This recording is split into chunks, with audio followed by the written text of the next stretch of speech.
Greetings everyone and welcome to another episode of Game Sharks. I'm your host Jimmy Good, and joining me this week is an illustrious panel. We've got Anthony Bettine returning. Anthony, how are you doing? I'm doing good, Jimmy. Thanks for having me. Of course, it's such a pleasure to have you back. And Corey Lang, down on the end there, buddy. How are you? Good. I'm doing well. Thanks for having us, Jimmy. Oh my gosh, thank you for coming in. It's crazy. We're back in the studio. Yeah. After how long? I don't know. It's been like over a year. Over like a year? Over a year. We're getting back to normalcy. We're back to normalcy to some degree. I didn't mean to make that rhyme, but I do it all the time. Anyway, we're talking about games here on Game Sharks, and there are so many we could talk about. But because Anthony is here today, and if anybody saw the last episode, we were talking about our Game of the Year picks. And Anthony had an interesting choice that I really, really loved. You were talking about bug snacks. Yeah. Kind of bug, kind of snack, right? And I would just like to hazard a guess that, and we talked about this beforehand, but new Pokemon Snap is out now, and I'd like to think that there's some overlay or cross, between the two, like with bug snacks and Pokemon a little bit. Like there's kind of like, if you like one, you might like another one. But you've been playing new Pokemon Snap, correct? I have been, yeah. Been playing it, came out a couple weeks ago, so I've been playing it for a couple weeks. I don't know if we talked about this last time, but original Pokemon Snap is probably one of my top 5 favorite video games of all time. I actually just busted out the N64 and replayed it before the new one came out. But yeah, the new one's really good. If you like Pokemon Snap, you're gonna like new Pokemon Snap because it's just more Pokemon Snap. More Pokemon, more environments, more abilities to kind of customize the photographs how you want. I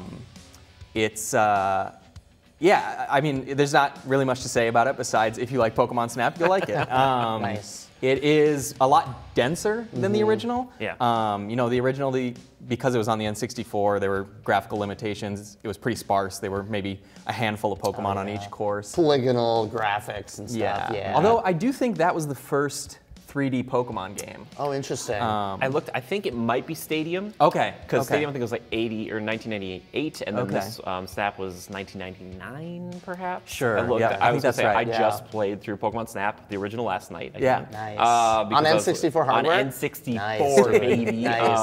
Nice. Obviously, you're talking about stuff like a lot of transitional points because of a 20-year gap. You know what I mean, between two games, which is crazy because as a big, I'm in the same boat. Pokemon Snap, the original, is like one of my favorite games of all time. Yeah. And I never thought we'd get a sequel. No. Yeah. I was like, I hope, I can dream. Yeah. But I was like, I don't think that's gonna happen. Yeah. And then it came out of nowhere, and then they called it New Pokemon Snap, and I'm like, why wouldn't you just call it 2, Nintendo? You're killing me. Like, it makes it easy to talk about, though. Which guess Pokemon so. Snap, the new one. That's true. I'm just waiting in a True. couple of years when someone tries to buy a new copy of like the old Pokemon Snap, and they're like, I don't need a new Pokemon Snap. They're like, all right, so for Switch. Yeah, And you're searching like, new Pokemon Snap on eBay is going to be tough. I'm just hoping we get that remaster of Pokemon Snap for Switch or something like that. That'd be great. That would be so That'd be good. cool. Yeah. But yeah, so you're talking about this kind of like the handful of Pokemon that you only get in the first game versus the new one. And the new one, you're right, is like, it's got so many. Like there's almost, sometimes of one Pokemon, there's too many. I'm like, oh gosh, there's so many pictures I could take. Yeah, it is honestly a little overwhelming. Because you can replay the tracks, you have a research level that increases as you take more photographs, and that unlocks like new behaviors for Pokemon. And then a lot of the courses have a day and a night, and then multiple levels for each of those. So it is kind of staggering, especially because the original, I mean, you said you beat it last night. It takes maybe 2 or 3 hours from start to finish. Got through an hour and a half. Yeah, wow. Exactly. And even to like get all of the Pokemon doesn't take that long. Yeah, no. And with this one, I've already put in probably 8 or 10 hours, and I think I'm still a ways off from credits. And then also, there's challenges where you have to get specific shots of Pokemon doing certain things. And like you said, there's different behaviors and stuff that you can capture. So I think it's kind of nice though, because one of the critiques of the original is that it's so short. And this is a game that you can definitely play for a while. So. Oh, totally. Well, and just so you know, for me, it took me to get to credits about 16 hours or so, which again, comparatively to like an hour and a half or 2 hours from the original, quite a jump. And one other thing, I don't know if you mentioned it too in the tracks, I love the branching paths. Yeah. Like some of them have branching paths where you can be like, oh, I'm gonna go this way instead of that. And it's like, oh, that's really cool. Like, it makes it feel a little more realistic because you're on just like, it's basically, just like you're on a track. Yeah. You can't really deviate from it, and it's just like, okay, that's kind of, you're stuck there, but now you have, a little more versatility. Because some people have talked about, like, what if you could have a time limit, and you're out there for 4 minutes and then they brought you back in. Yeah. Which I could see them maybe doing eventually, but I kind of like the kind of the track layout. It kind of forces you. It's like a roller coaster. It's like a little ride, or a little dark Pokemon ride. theme park. Exactly. Yeah. But you're right. I love the day-night sequences though. Change the game. Like sunset at a place or in the middle of the night at another place is like. Yeah, it's good. So I didn't play Sword or Shield. So that's the caveat here, but for me, like, this is the best Pokemon has ever looked. Yes. The graphics are really, really nice on the Switch, especially when you're in docked mode, playing on a big screen. The Pokemon look great. Yeah. I've been away from Pokemon for a long time. I'll be honest with you. Like Emerald, so like 3rd generation was like my last like big Pokemon game. I've been away for so long though that there are some in this game that are just straight up monstrosities. Like overly designed, terrifying. Like I have to stare at them. Like usually in these games, like Corey, you're familiar with Pokemon. Sure. Like in the other like Pokemon games, design was one aspect, but like how efficient they were, how powerful they were, that was a big part of it too. In this game, it's just like, here is this terrifying thing you have to take pictures of and stare at, and I'm like, oh my gosh, like what happened? Like there's some in here. There's one, I don't remember the name because like you, I think the last Pokemon game I actually finished was probably Pokemon Black. Okay. Which it's been like 10 years since that one now. So, but there's one Pokemon in the like beach level where if you throw an apple at it, its tongue comes out, and its tongue is a hand. Oh God. Yeah. That's terrifying. So it's just a little body horror with your with your kids' photography. Yeah, it was like Pyukumumu or something like that. Yeah. I hate the flat fish on that level. Stun fist. Yeah. That thing. So there's like this flat fish that you like. If you throw an apple, it'll get angry, but it'll eat the apple. Okay. But the apple just kind of disappear because it's just on top of it. It's terrifying. It's so scary. But then on the other hand, when I see one that I recognize, I don't know if you're like me, I like start freaking out. I'm like, I know that one, and it's like a big deal. I'm like, I'm like, I just want to hug it. I'm like, oh, thank goodness, there's something in here that they know for like Generation 1 and 2 fans, which those designs to me are so good. Like they're just so classic, straight, not tons of colors. So I don't know a whole lot about Pokemon. My question is, do the environments match the Pokemon aesthetic? Like, is Charizard in like a volcanic lava-esque area? Is that how that works? Is Pikachu like in the grass? Yes. Things like that. That's okay, very so the environments much change. for the most part. So the original, the only big difference, and it wasn't really a big difference, but like Pikachu was in a lot of the levels because Pikachu was really popular. But Pikachu wasn't on the volcano level. Got it. But for this one, yes, it's very specific to each of the creature's biomes, right? Wouldn't you say that's kind of been your experience too? Yeah, absolutely. So is there like a swampy area where you'll find like Squirtle or something, or am there's I kind off of on that? a little like swamp forest area. There's the ocean level we talked about. There's a volcano one. There's like a jungle one. So yeah, there is like a lot of diversity in those biomes, and again, they all look great. And actually, one of the treats of the game is when you see like an unexpected Pokemon, like a Pokemon that doesn't really fit in that environment, showing up in one of the other levels, like in one of the early levels, just like a forest level. There's a Score Bunny running around, which is like a little flame rabbit thing, just like causing trouble. And so that stuff is really cool, and it's a game that definitely rewards you for like paying close attention, because you can definitely, there's a lot you can miss on your first pass through a level. Oh, totally. So it's nice to go back and be like, oh, I didn't even see that Pokemon there before. Yeah, I had to crank up my settings to like 10 because there's stuff like flying behind you and stuff. So I'm like, I want to turn around really quickly, right? And I know that like the first time you go through, like there's like one level, I won't spoil it, but there's a certain couple of Pokemon who want to intimidate you. So they will run up to the car and they will do something. Oh, wow. Or to your Neo 1. And then, but the second time, if you go through, it's like level 2, they're used to you. They don't care. They saunter by. They're just like, it doesn't matter. But if you miss those really cool shots, then if you're not ready for it, they're going to come up behind you and intimidate you. So you can change the level and you'll be like, all right, guys, we're going back to square one here when you didn't know me and I'm intrusive on your life. Like this on-rail shooter. I'm just driving through. I thought it was interesting that they got rid of something that, I don't know, Corey, you're not familiar with this necessarily, but they had this thing in the first game called the Pester Ball. Okay. And it was a device created by Professor Oak to throw at Pokemon to scare out of their homes or to frustrate. And in this one, they have these things called Illumina orbs, which are like light orbs, which is kind of tied into the lore of the game. Yeah. And basically, you can throw it on them or on these crystal blooms, and then something might happen. My biggest issue with it is that like they have a specific color for each island.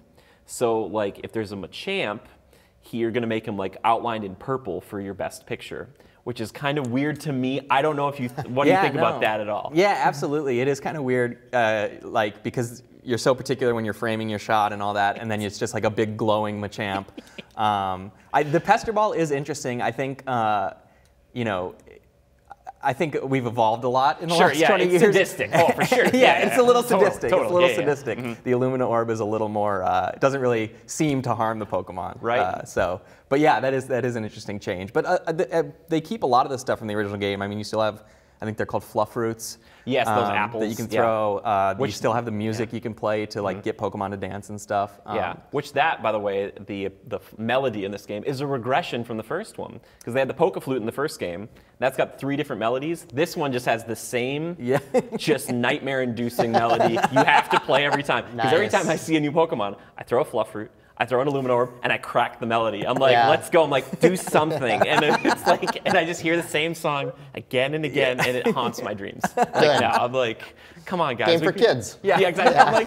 I'm like, how did that get regressed? Because I went back and played the other one the other night. I'm like, man, there's different ones, and the different songs will make Pokemon do different things. Yeah. And I was like, oh, this is so quaint. And I was like, and it was such a nice. How does he play the flute and take pictures at the same time? I don't know. But nowadays they're like, all right, it's part of your iPhone camera thing that you have.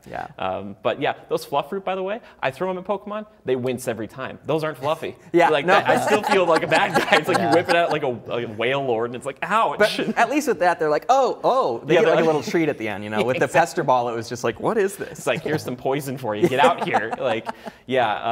But it's a really interesting thing that like they take that idea, because you've gotten through, you said like maybe halfway. Yeah, probably. You got to one or two, maybe even 2 or 3 of the Illumina Pokemon levels, which were like the Mew ones from the last game, where it's just one Pokemon, at least for the first time out, and you kind of follow it around, throw these Illumina orbs at it, and try to get a good picture. What did you think of those? They're cool. I think the problem with those, so every level is only probably, less than 5 minutes. Yeah, they're super short. Which is really nice for the replayability. But with those Illumina Pokemon levels, they're a little frustrating just because you only have one Pokemon to take a picture of for the whole 3 to 5 minutes.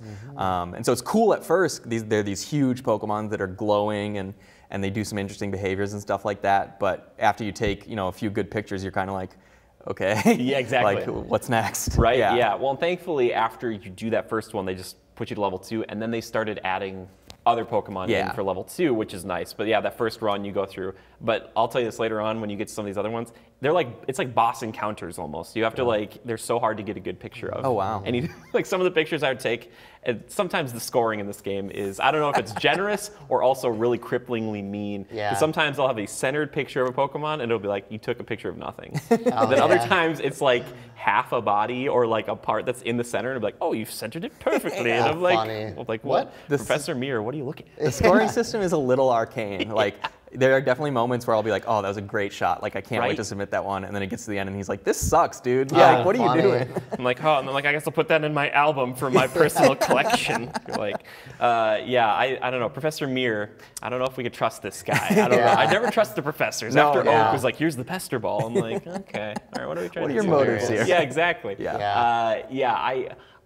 I don't know. It's a really cool thing that this exists, though. Yes, absolutely. I'm excited about it. There are some things, obviously, like if it's going to be our favorite game of all time, it's not going to top it. Like for me, I love all the new things they put in there. It's just there's some things that are kind of, like I said, regressions.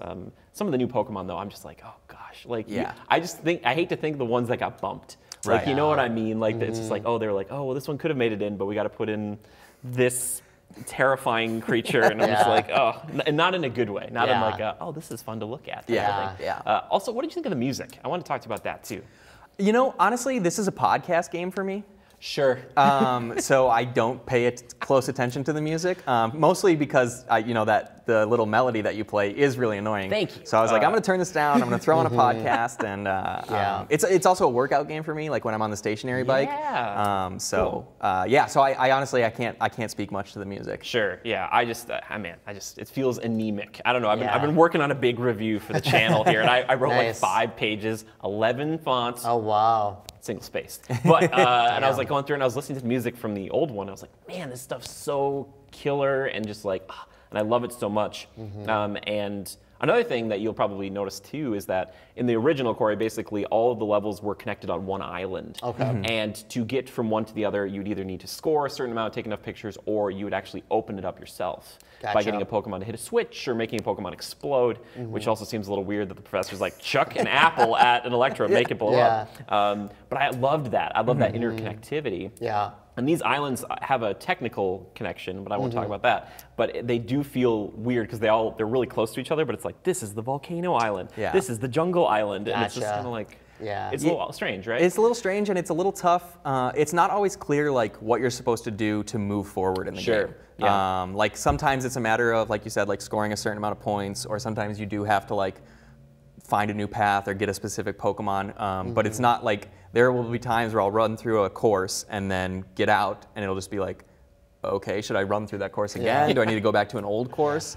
So yeah, it's not as clear cut in the original. And then back to the music, one of the things I like most about the original is like it's not just your standard Pokemon music. Like there was like original tunes. That menu music is like constantly stuck in my head. So good, baby. So yeah, maybe I should crank it up next time I play just to give it a listen. It's just kind of nothing, and I feel bad, especially the results screen, because in the original game it had this kind of like upbeat like game show music, and this is just the same, and it's just like, well, oh, that was good, good job. And like Professor Mirror's like Oak was like, he's like, wonderful, and you're like, whoa, oh, thank you, or he'd be like, oh, you were close, and you're like, thanks, Oak, like appreciate that, I'll get back out there. Yeah, the weird thing about this one is to like find out where to go next. You have to go like back to the main screen, and the professor will pop up in the bottom. He'll be like, well, it'd be cool if you went back to this place, and you're like, hey, Professor, maybe you should just tell me that on like the score screen after you're done. Yeah, which is what it was in the original. Like, Oak would finish scoring you and be like, hey, you should go look at that Porygon again, or like stuff like that. You're like, oh, okay, I see. I pick up what you're putting out. He's like, throw this at an unassuming Pokemon. Very subtle. Yeah, I will say this. I love the camp.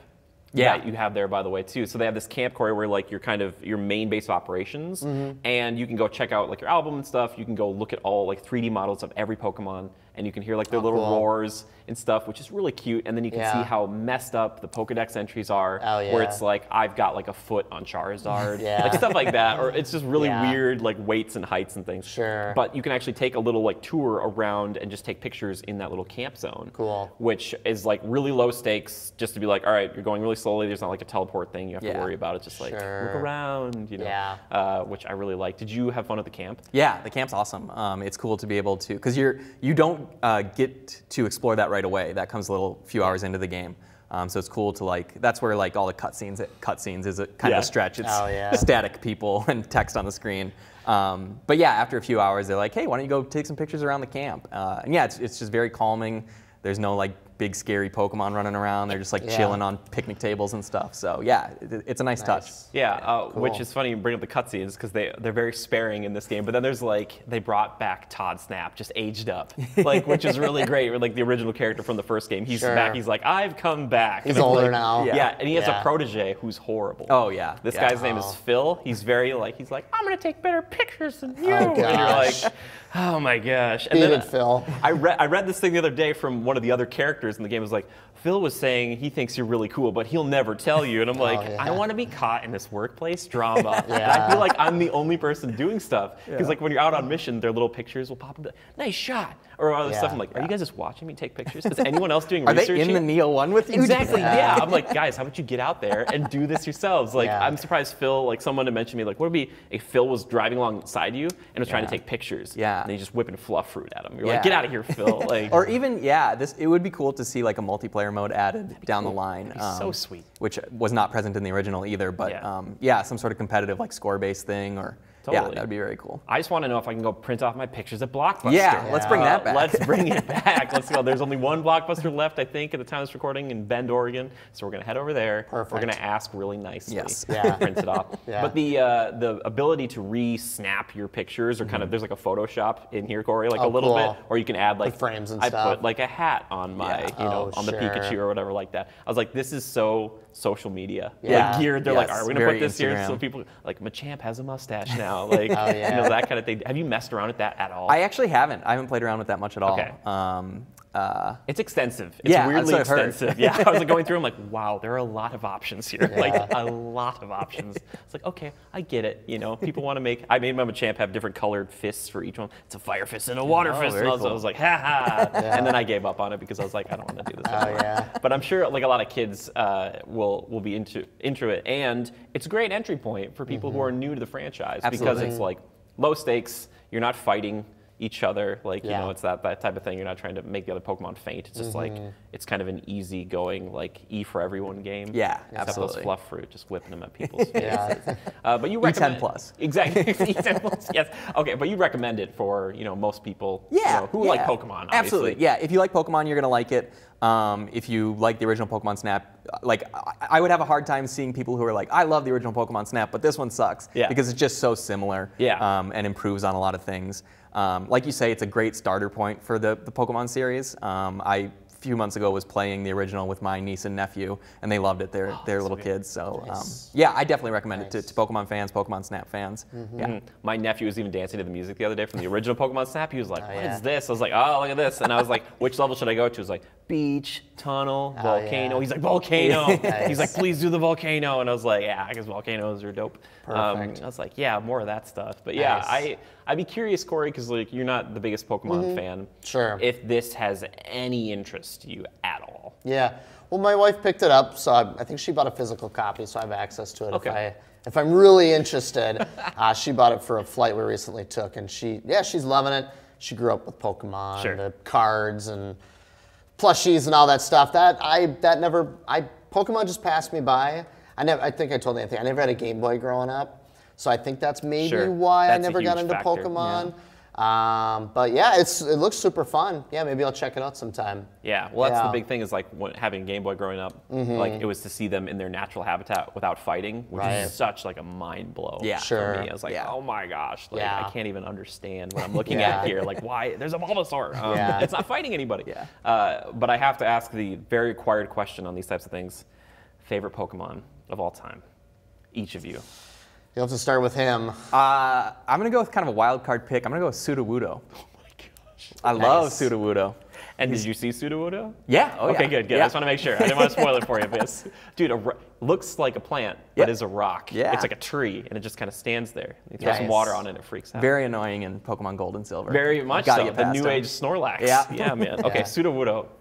Deep cut. I love it.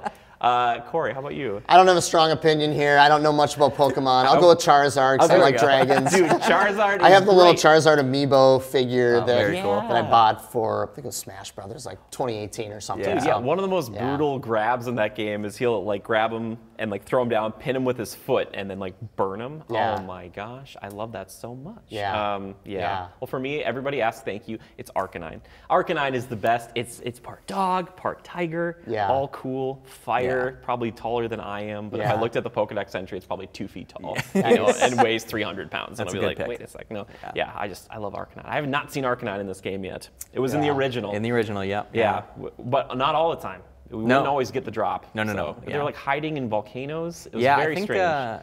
There's like it's one of those, there are a lot of things in the original where it's like you have to do these specific set of actions and then this Pokemon will show up. I won't spoil it for anybody going back, but. There's a lot of that for me the other night. I'm like, how do I, I gotta do this. Gotta do that. Which I thought at first this game didn't have those big events in it, but they do. They're just later on when the levels increase. When they open up a little bit, Yeah, totally. Well, Corey, I know you've been quiet over there, but we have some things we need to talk about with you. Including a little village over in Europe, potentially. Another kids game. This is for Resident the family. Evil. Yeah, Resident Evil. The family-friendly kids game. Yes, but I want to be able to dedicate plenty of time to hear all of your thoughts about that. So we are going to take a little break, and then we'll be right back.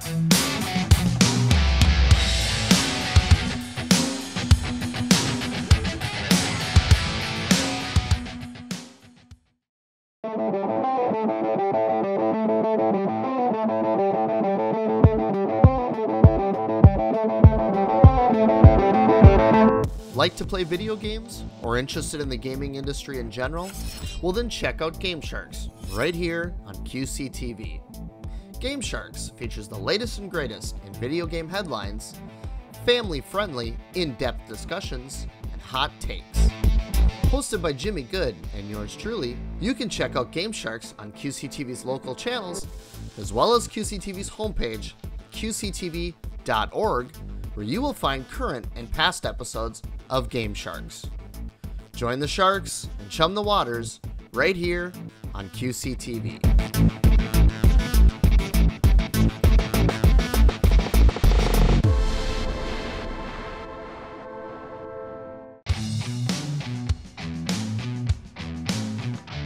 Welcome back, everybody. Here on Game Sharks, we just got done talking about new Pokemon Snap, but I want to talk to Corey now about a little game that we were discussing, family friendly. No, I'm just kidding. This isn't very mature audiences only. This is Resident Evil Village, aka Resident Evil 8, aka Resident Evil 7 and 2, aka Resident Evil. There's so many Resident Evils. Anyway, Corey, Resident Evil 8.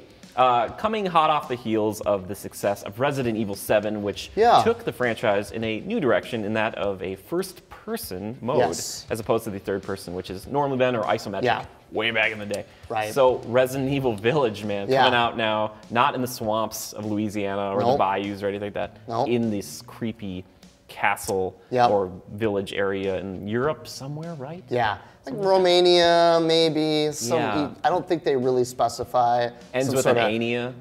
Exactly. Creepy medieval European town.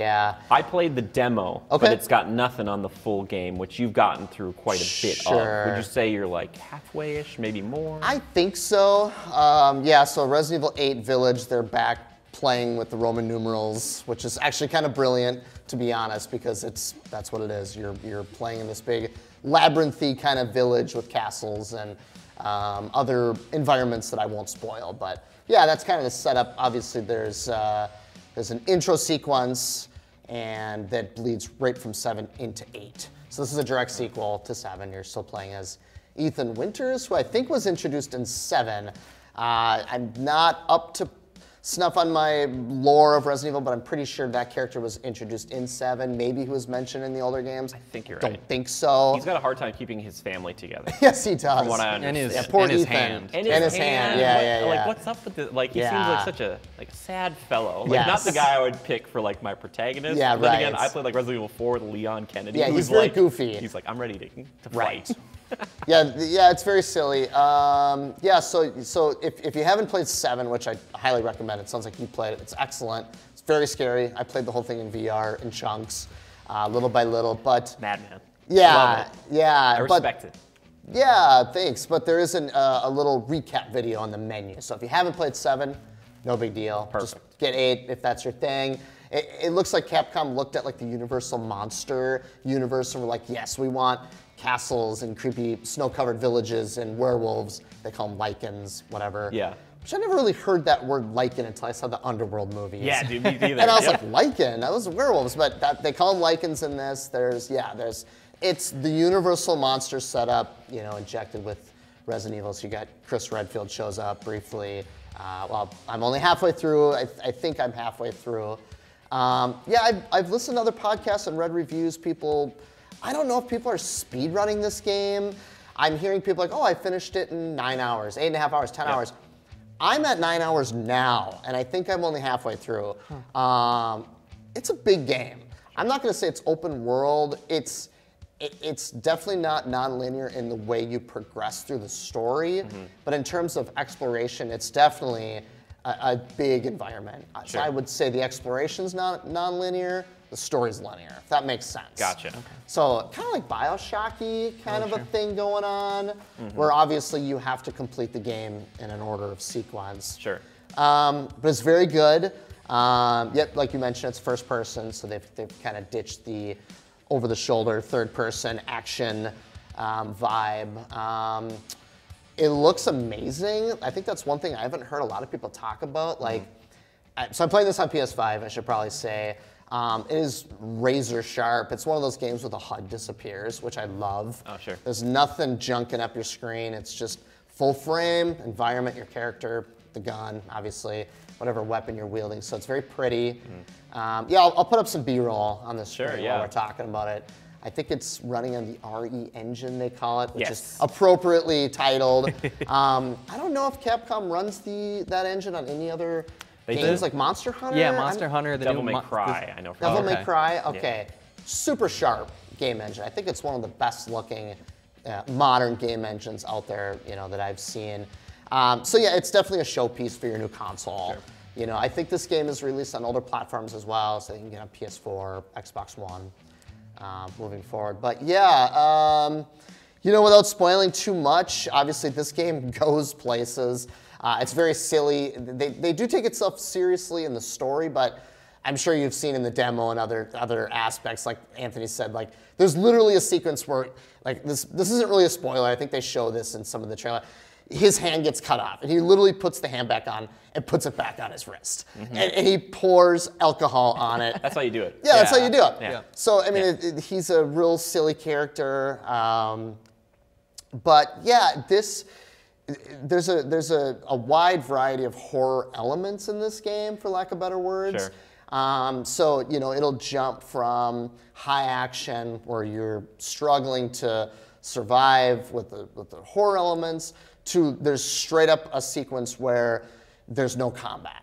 And it just turns into an absolute terrifying hallway exploration-based. It's kind of this little dollhouse area that you're exploring. You have no weapons. Sure. I've heard a lot of people compare like that segment to PT. Sure. The classic demo. Yeah, very similar. So yeah, I mean, I like this game a lot. It's super fun so far. Resident Evil 4 is my favorite Resident Evil game of all time. There's a lot of 4 in this game. Yeah. You're crafting ammo. There's inventory management. They brought back the merchant aspect, not the same merchant from 4, but the new guy's name's Duke. It's this really funny character that they brought back, and he moves around. So he'll just pop up wherever you are. How does he move? We don't know. So the game is broken down into different areas that you can explore. Duke's always there, so you can craft food that will permanently increase your health, or it'll increase your stamina. All sorts of different health-based things that you can craft with food. You can craft ammo. You can find. I think the reason why I'm going through this game so slowly is the detail in this game is amazing. Like, you will look up and in the trees, and you could never even notice this. There'll be like a little bird cage with a gem hidden there. Like, you could totally miss stuff like that if you're, speed running or flying through this game, which I totally don't recommend because you're gonna miss stuff. Yeah. And so those little things can be combined with other little things that you can sell to Duke for, 3-4 times the amount that you would with those individual items. And that's something that comes from Resident Evil 4. Oh, yeah. Have you played through 4? Yes, I have played through 4. Classic. Yep. Leon Kennedy. Yep. Still holds up big time. Did you play? I played a little bit of 4. I never actually finished it. Okay. Straight up action game with a little survival horror. Yeah. So there's a lot of 4 in this game, which appeases to me in a big way. Excuse me. You've seen the stuff, the memes with the 8-foot-tall vampire lady, and all these things that really you need to play the game to fully understand all of those elements. Sure. Some of those things that you think would be a big part of the game are not so much in ways that I don't want to spoil. Yeah. In other words, this game's going to surprise you in terms of what you think this game is when the marketing materials and the demos and the memes, things of those nature. But it's probably my game of the year so far. Okay. I mean, it's really, really outstanding. If there's anything you want to know, I think I'm about halfway. Sure. Yeah, I've heard that the creative minds behind it kind of took a lot from what 7 was and said, all right, there's a lot of people who really liked where 7 went, but a lot of people thought it was too scary. Sure. And they said that for this game, what they're trying to do, take away some of that horror, some of that scary stuff, but also make it more of like a theme park. Totally. So it's very hub and spoke. You've got like an area, you go to different little areas and come back to the main. For sure. Do you sense that? 7 was a really scary game. Yeah. And not just in terms of jump scares, but like the themes of that game. Sure, the lady in the wheelchair. And and and I don't want to spoil anything with 7, but things with your wife and your family. That stuff in the beginning. Really terrifying. Things with possession and that were just like on another level of terms of like psychological horror. This is more like you're getting chased by big vampire ladies, you're getting chased by big werewolves. I mean, there's sequences where it's so well done. It just like not really like what's the term where you're interacting with a sequence but you're button pressing? Oh, like QuickTime events. QuickTime events, thank you, QuickTime events. There's things like that, but they're more interactive. Okay. So it gives you the ability and the freedom to respond to those things. So they're full-on sequences, right? Sure. They're very scripted sequences. But like just here's a quick example. There's early on when you first get to the village, there's a sequence where you're getting chased by werewolves, and it's very obvious you're supposed to respond and react to the sequence in a very specific way. But some of the homes in the villages have like big blown out holes in the back of the walls. So for example, you can crawl under a table, you could jump through the back of the wall, you could run down the street. So it's pretty obvious you're supposed to respond to these things in a certain way. They end in a QuickTime event, but the way you get to that is really impressive. Oh, cool. If that makes sense. Yeah. So and there's no loading screens. I don't know if this is a PS5 thing, but the seams are not there. It's almost completely seamless. The transitions are really impressive. That's probably a product of the solid state hard drive, I would assume. Probably. The only complaint I have, and this is kind of a weird minor thing, is when you're in like an exterior environment that's brightly lit, you'll enter an interior home or environment, and it's pitch black when you enter. And it takes a few seconds for it to fully light up. And I think that's a way of them loading the game. Sure. And they're disguising the loading with a dissolve. And it's kind of jarring. So like if you play any open world game like Skyrim, you're outside, you open a door, you enter, it's already brightly lit. You know what I'm saying? Yeah. This game, it does this weird thing where you enter a home or an interior environment, and there's like a 2 to 3 second dissolve, which is slightly irritating. I don't know why they did that, if they needed an extra 6 months to work on this game. Yeah, I wonder too if it's like a horror thing, because there's a lot in, Yeah. I just finished playing Resident Evil 7 last night actually. Yeah. And there's a lot of times in that game where you'll go from like a lit hallway to like a dark basement, and there'll be like a 2 or 3 second thing before you turn your flashlight on. Sure. So like you open that door and for a couple seconds you're like, I don't know what the heck is in here. Right. So I wonder if That's a it's good kind of point. recreating that. Yeah, and they do that for sure in this game. Like you'll enter some homes in the villages where you can hear the werewolf breathing, which is really terrifying, but you can't see him. And there's kind of these labyrinthy cabins that like he's there. Sure. He could be under the floorboards, he could be in the attic, he's coming for you. But again, it's frustrating when you're playing the game and you enter a home where there's no monsters and you sit there for 3 seconds. Yeah. And I think it's loading. That's my theory. Yeah. Maybe I'm wrong, but that's just a minor nitpick. Yeah. Other than that, I think it's an excellent game. I can't wait to play more. It's got everything. It's got the jump scares. It's got the psychological horror. It's got the silliness. The pacing's really well done. Yeah. So they break it up in a way like, okay, I just got done with a really terrifying, sequence. I feel like they're going to let me breathe for a little bit and explore. So great balance, looks great, good horror, good story so far. Yeah, highly recommend it. If you can handle a little bit of gore, a little bit of horror, check it out. What were you going to say, please? I was just going to say that I'm glad to hear you're liking it. Oh, yeah? Nice. We did it. Show yourself out. Get out. This is my last Game Sharks appearance. That joke really sucked. Yeah. Thank you. I liked it. Lady Dimitrescu, I'm sorry. yeah, I'm yeah. into vampire stuff over here. I was going to say, I guess broadly, like, do you like 7 or 8 better? Because from everything I've read, like, they seem like very different games. Like, 7 was very much, until the last couple of hours, it was like a straight survival horror game. Sure. You're creeping around this house. There's like these enemies that are unkillable that are hunting you. Sure. And then, like I said, the last couple hours, you get like a machine gun and it becomes like a Resident Evil action game. This sounds like it's a little more action-y throughout. Yeah, I would say so. Resident Evil 7 wasn't revolutionary by any stretch. It's just a first-person horror game, but it was revolutionary for the franchise because prior to that, you got third-person tank controls with the original games that are really clunky. You have 4, 5, and 6 that were over-the-shoulder action games, shooter games. So I think with 7, it was so cool at the time because it did feel really fresh. They really changed up everything that you knew about Resident Evil except for like you know, some of the classic themes that they brought back, you know, with Raccoon City and, you know, little Easter eggs and stuff. Yeah, I've talked to Jimmy about this a lot. I'm a big Universal Monsters guy. Sure. I love werewolves. I love Dracula. I love medieval castles covered in snow and stuff. So I really like the setting of 8 a lot better. Sure. It's really tough to answer that because I played through 7 in VR. Yeah. I had such a different experience with that game where that was more of such an immersive horror freak show to me. Yeah. So yeah, it's a tough question to answer, but I think I am enjoying 8 better just based on the setting and the varied experiences that you'll have. Sure. Yeah. Yeah, they sound like very different games because even like you mentioned that 8 is really good about like breaking things up. Right. Like 7 is once you get into the house, it's a roller coaster until the end of the game. Totally. Like you do not have a moment to breathe in that game. Totally. So, Totally. It's cool that they're trying something new. Like they didn't just try to make another 7 because I think 7 was so singular, like you said, and so kind of revolutionary for the series. It's cool that they're just continuing to experiment rather than being like, well, here's 7 part 2. Yeah. Right.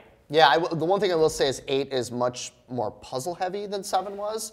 I mean, I was going to ask about that. Lots of puzzles. Some are more challenging than others. Some are really fun. They do this little dollhouse thing. Did you ever play Marble Madness on the NES? Probably not. I don't think so. You're controlling a marble through an environment. You don't want the marble to fall off the tracks. They do this little thing with that, so you'll search through environments. You'll find these little balls, these little metal balls, and you'll bring these to these little dollhouse puzzles. You'll drop the ball in, and you do these little puzzles, and if you do it, it'll unlock treasure. So a lot of these puzzles are optional. A lot of them are required. It's up to your taste and if you like little puzzles and stuff. So I see Jimmy shaking his head. Drives me. Okay, it's my biggest gripe with Resident Evil in general is that it's like, all right, you got to get this. You got to get this thing to put in this thing that opens up this thing that opens up the window over there, and it's like, what? I have a shotgun. I'm like, I can open the door. Trust me. Like, it's that kind of stuff, and I get it why it's there. But like this one now, if I'm not mistaken, they have these items that you have to like look at, and then you can like pull apart or learn from. Oh, cool. And that's stuff like you have to pull like in the demo, you have to pull like an eye out of a ring, and then put that eye in a statue that doesn't have an eye, and somehow that eye. All I'm thinking is story-wise, I'm like, all right, who took the eye out in the first place? Put it in a ring, and it's like someone will find this.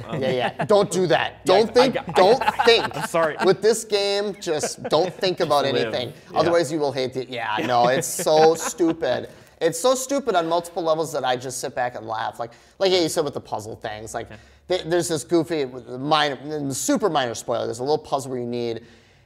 This is really dark. A bloody ring, and it won't work in the puzzle, but there's a sink. You go rinse it off, and then there's a number on the back. And I'm like, that's really clever. Sure. Yeah. Like, there's a safe. I have this ring. I don't know what to do. Oh, but there's the sink. I'll wash the ring. Oh, now the ring is clean. I can see the number on the back of the ring. That's the combo of the safe. So it's like, it's all about your level of tolerance for those puzzles. If you get really frustrated with stuff like that, don't play this game. Sure. Because this game is full of stuff like that. It doesn't have any sliders in this one like Tomb Raider does, where you can change between like how combat is harder and the puzzles are easier. It doesn't have anything like that, does it? So when you die, that little message will pop up saying, hey, you suck. You want to change the difficulty? Press square right here. No, I will not do that. Exactly. How dare you? Yeah, Mario games do that too, where it's like, oh, here's your little infinite suit. But I don't know the level. I mean, don't expect like a Last of Us 2 style accessibility with their difficulty. That game's on another level with the sliders, like you mentioned, the sliders specifically. Totally. I don't know. I switched it to normal difficulty. I think you have casual, normal, and hard. That's just normal was the recommend, and that's what I've been playing, and I haven't changed it. Okay. Yeah. Also, another thing I noticed from the demo too is that I don't know if there's more of an emphasis as opposed to 7 on these kind of they're not really cutscenes, but there are moments within where it's like you get in a truck and you drive into a wall, and it feels almost Naughty Dog-esque. Sure. Is there a lot more of that stuff? There are a few. Okay. Like the sequence I mentioned in the beginning with the werewolves where you're trying to escape, and that's definitely one of those moments. But they give you a little more freedom with that. It's kind of scripted, but agency within. Exactly. Okay. So you got that Uncharted thing going on, but maybe a little less scripted. Okay. Cool. It's very impressive. It's very impressive. I don't know what else to say about it. I think I'm halfway through. There is that Nemesis thing going on. I'm sorry. Oh, geez. What? Dimitrescu? Dimitrescu? They don't say her name very often in the game. It's become a meme. Really. Oh, yeah. I don't want to spoil it, but they're using, without spoiling it, they're using her as the central marketing piece of material, and she's definitely not. Yeah, she's a player, but not the main Exactly. player. Gotcha. One of many players, and that was one thing that surprised me in this game. I was like, oh, there are many characters in this game that have not been shown, which is awesome. That's awesome. Totally. Yeah. So, but anyways, she'll stalk you like the Nemesis in the 2 remake. Sure. I never played the original Resident Evil 2. Did you play the remake? No, I want to now. The but remake. I haven't. Okay. I've seen. I had somebody review for the channel, so I went through watched pretty much all of it. So there's this lingering character that'll stalk you throughout the game. Mr. X. It's the tyrant. Mr. X. That's right. Not Nemesis. Yeah. So she'll do that in areas, but Yeah, and 7 had a little bit of that as well too. Like there were parts of the game where like a member of the Baker family would stalk you throughout the house. And, they were they were not killable. You had to like hide or run or. Yeah. And there again with 7, I'm in the same. I'm that kind of stupid mind where I'm like, I could just shoot this window and just run. I can get out of here. I can leave at any time. It's like no, you're in the fun house, and I'm like, there are and there are definitely elements of this game that will be frustrating in that regard. Like there'll be so on the map, just another little thing. They'll show treasure where treasure is. It'll be like on the other side of the wall. Oh, sure. But you need to go around the whole map. It's while you're holding an axe. But then it does that whole thing where like, oh, now I'm in that environment that I've been trying to get through this whole time. Sure. Because again, it's a labyrinth, and eventually you'll get there. Everything has a purpose, you know. So it's great. I love it so far. It is my kind of game. That's cool. I feel like this would be fun for me to watch because I'm like you. I like those universal horror monsters and types of things like that. Yeah. But I don't know. After playing the demo, I was like, that's probably enough. I got through that and I was like, this is probably good for me. Sure. Because I'm one of those people. I cannot divorce myself from the real world and then the game. So I'd try to go to sleep and I'd be like, Lady Dimitrescu is coming for me. I gotta get out of here. There's a 10-foot woman under my bed. Exactly, I mean, I don't know. I gotta get out of here.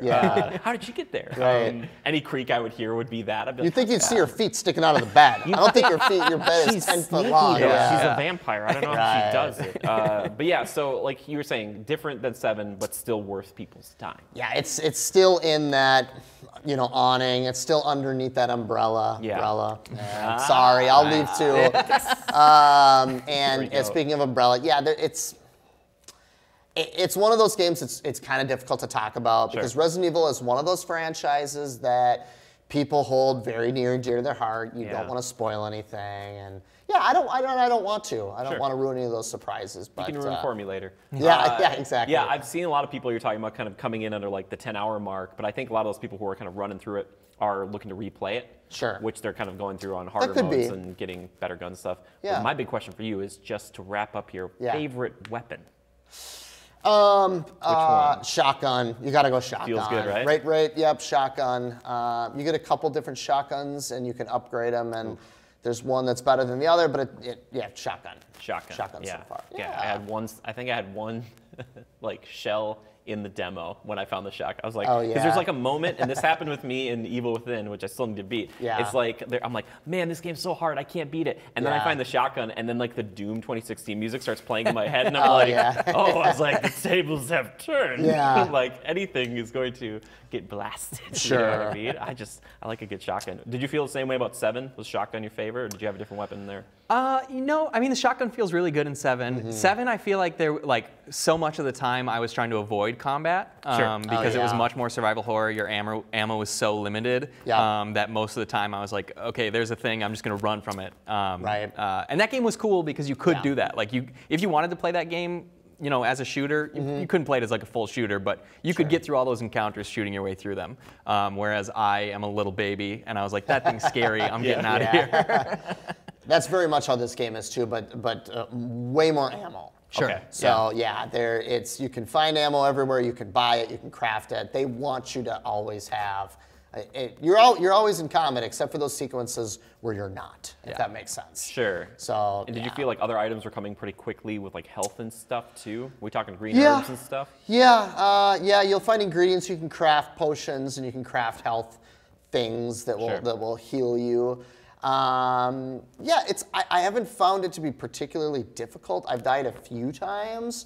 But if I do replay it, I'll probably crank it up to hard. Sure. And see how it goes. Well, you know where the unkillable enemies are. You know, it's like when there's moments where you're just supposed to run. Because there's like a moment in the demo too where someone, I was streaming it and they were like, yeah, just run. They're like, don't waste your time. She'll just kill you. And I'm like, okay. I'm like, yeah.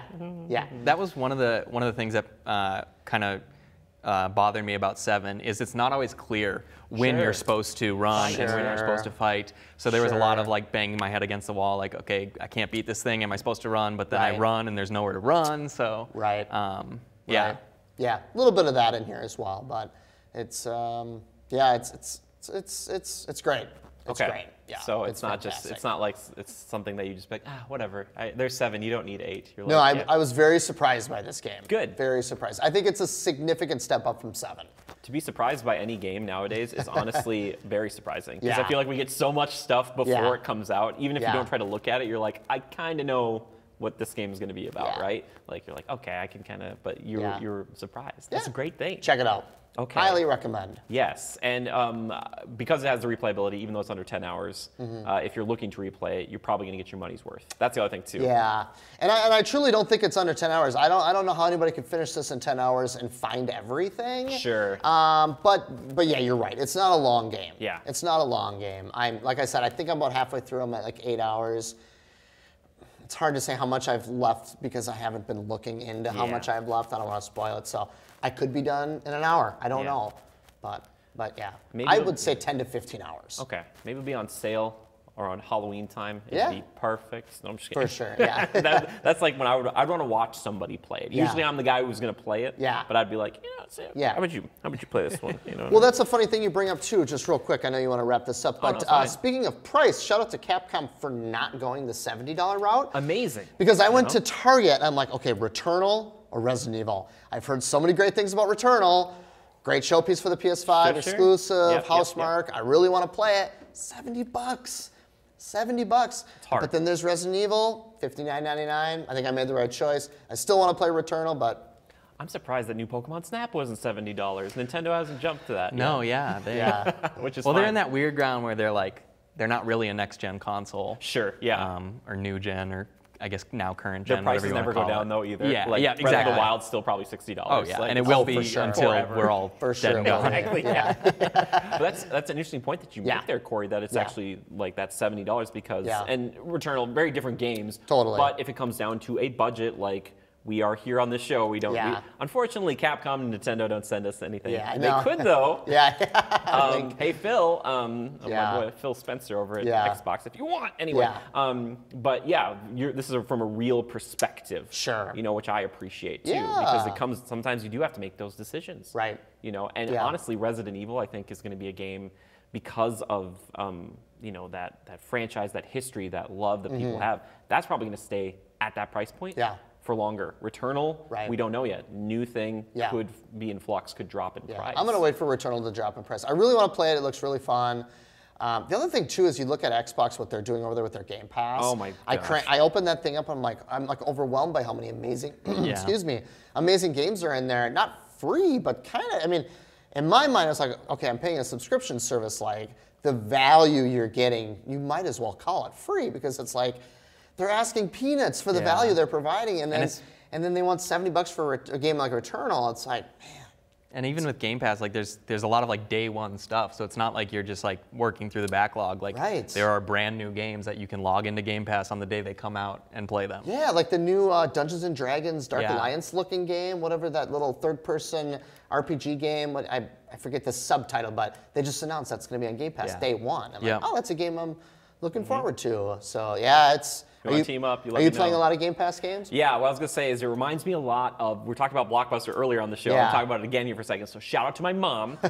Way back in the day, it was like a summer, and she got us like the infinite movie / game rentals. That's what Game Pass feels like. Yeah. Like you're in Blockbuster and you're just like, I'll take that and I'll take that. Like, and it's just, it feels so crazy. But yeah, I've been indulging in it because it is insanity. So you're playing Star Wars. I was working through, because I played through a bit of Star Wars Squadrons. But the tricky thing with Squadrons and some of them is that there's Game Pass, but there's also Ultimate Game Pass. Okay. That is required if you want to play like some of those other titles, and I don't know if that's the multiplayer built into it type thing. Stuff, yeah, but so Star Wars Squadrons, and there's so many games now that I think of as like, that's a great Game Pass game, which is not supposed to be like mean to them, like to the developers, but I see some of these games, I'm like, you'd be perfect. Yeah. Perfect. Like this one I was playing recently that called Second Extinction, and I think I've talked about it before. Cool. That's the dinosaur one? Yeah, I played a couple hours of that, yeah. Oh, what'd you think of it? It was cool. It's so I play on Friday nights. I play games with my brothers-in-law. Cool. One of them lives in Seattle. One of them's here in town, but we just get together and play.